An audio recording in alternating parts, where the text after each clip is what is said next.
So welcome to 24/7 Lifestyle with me, Madeline, and we've got a fantastic guest for you again today, the amazing Emma King. Welcome, Emma. Hello, thank you for having me.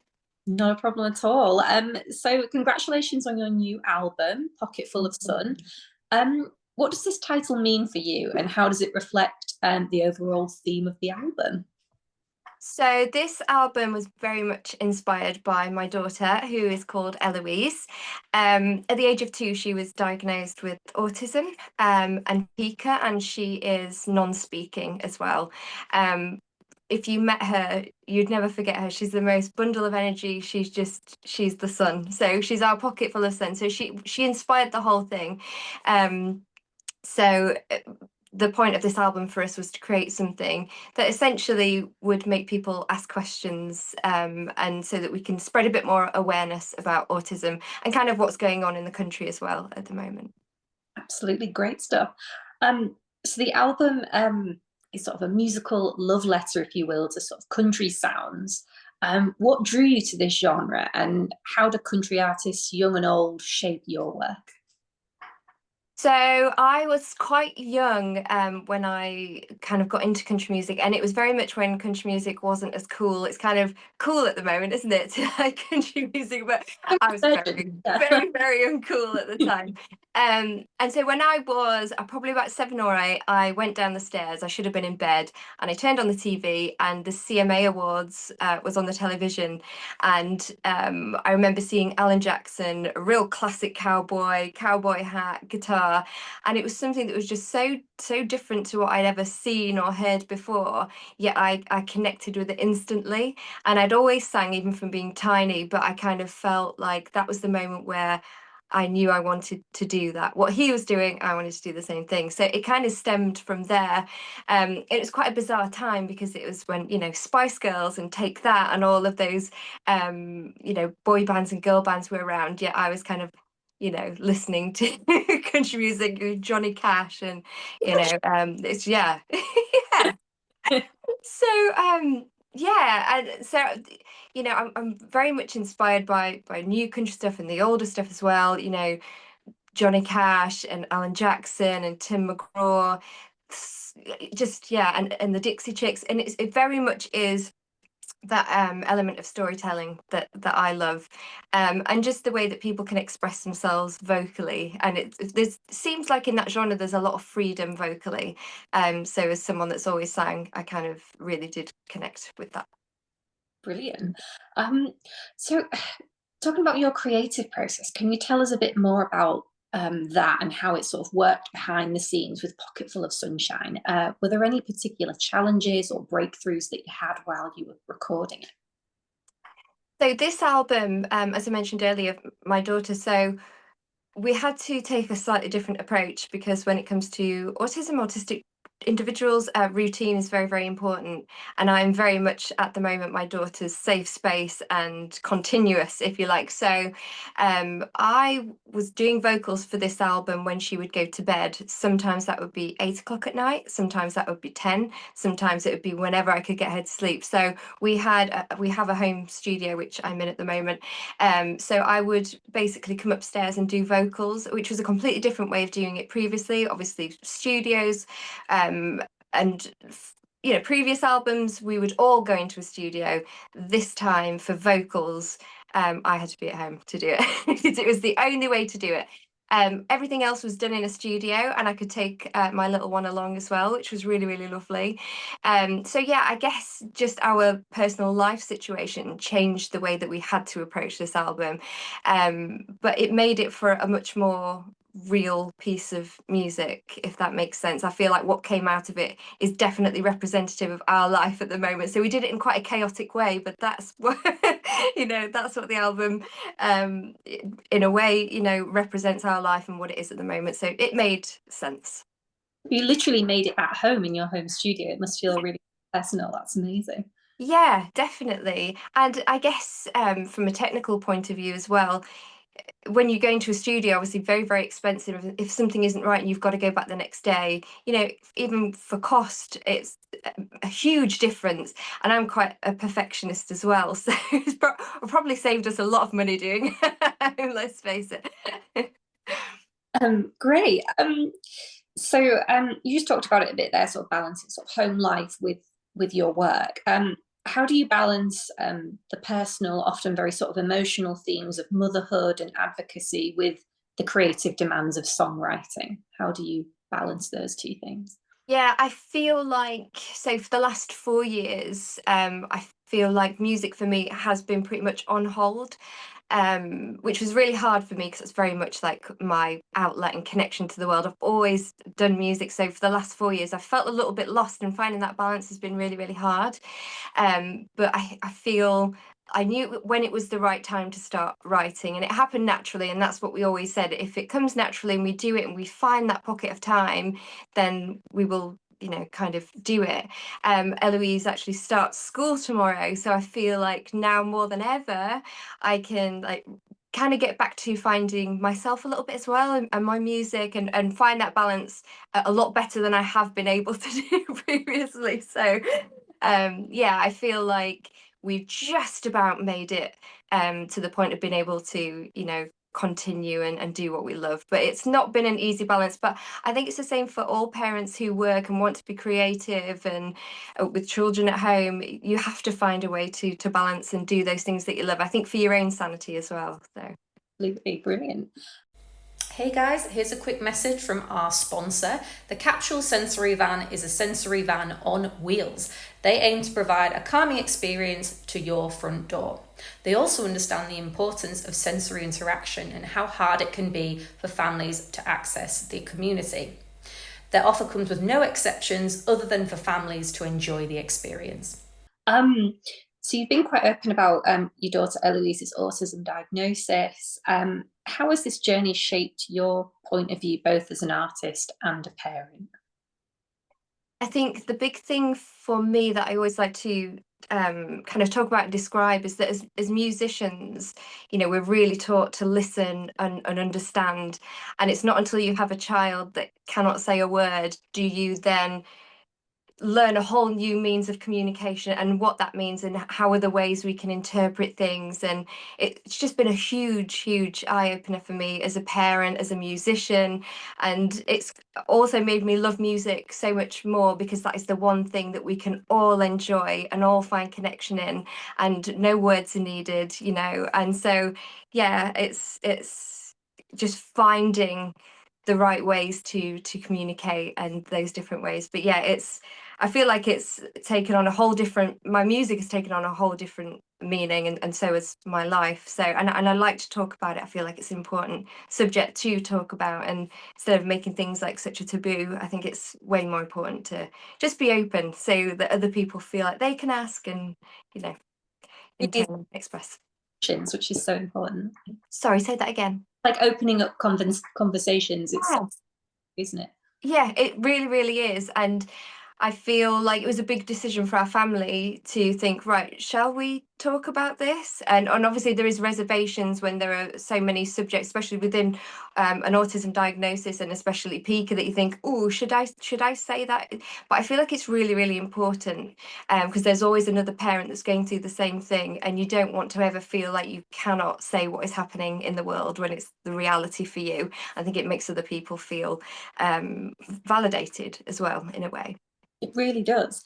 In your track, Better Than It Was, I think you captured the sensory experience of autism from a child's perspective. Was it important that you sort of included Eloise's point of view in this song? Is that something you were thinking about? Yeah, because I think as a parent, that's what we have to consider every single day when we wake up. So no matter when we leave the house, when we go to anywhere, we have to think, how is this going to affect her? Okay, I've got to put myself in her shoes, in her mind, body and mind. How is this going to affect her?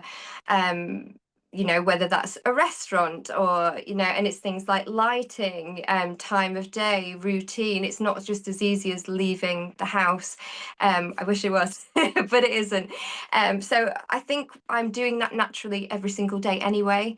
So for that to to kind of transcend into a piece of music feels like a natural progression. And it's also, again, just to let other people kind of know and understand that it's not a case of just, you know, like the video, just going to the beach. You know, for them there are so many different aspects. It's not just as easy as leaving the house. There's just so much more to it. Brilliant. I know you've been navigating the SEND system for years. What changes do you hope to see in how society supports autistic individuals and their families?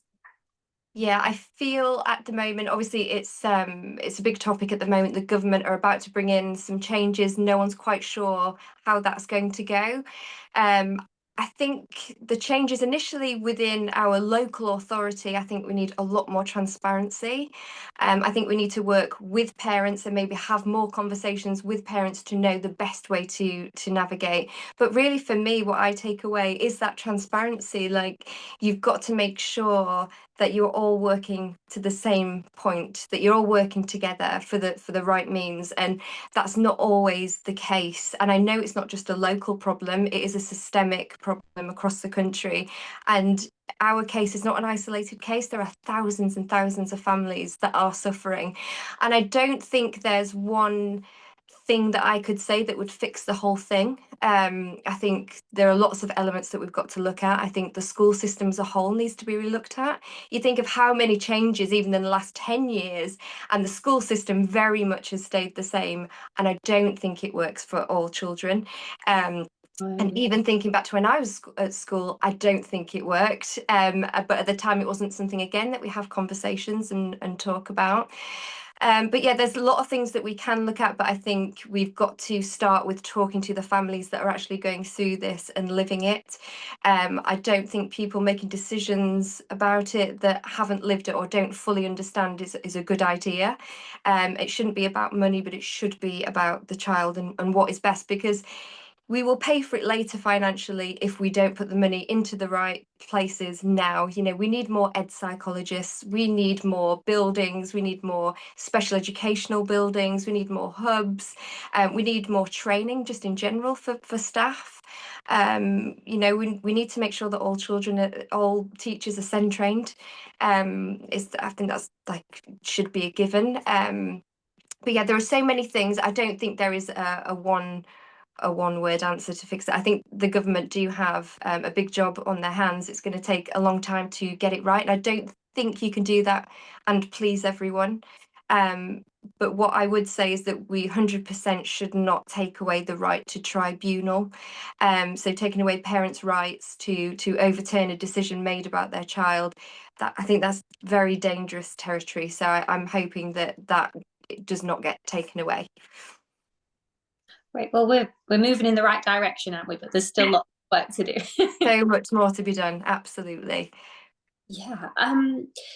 So, what advice would you give to other parents of children with high support needs? What would you say to them? I would say keep having conversations. As much as it's not always in your nature, it's certainly not in mine to keep fighting for something.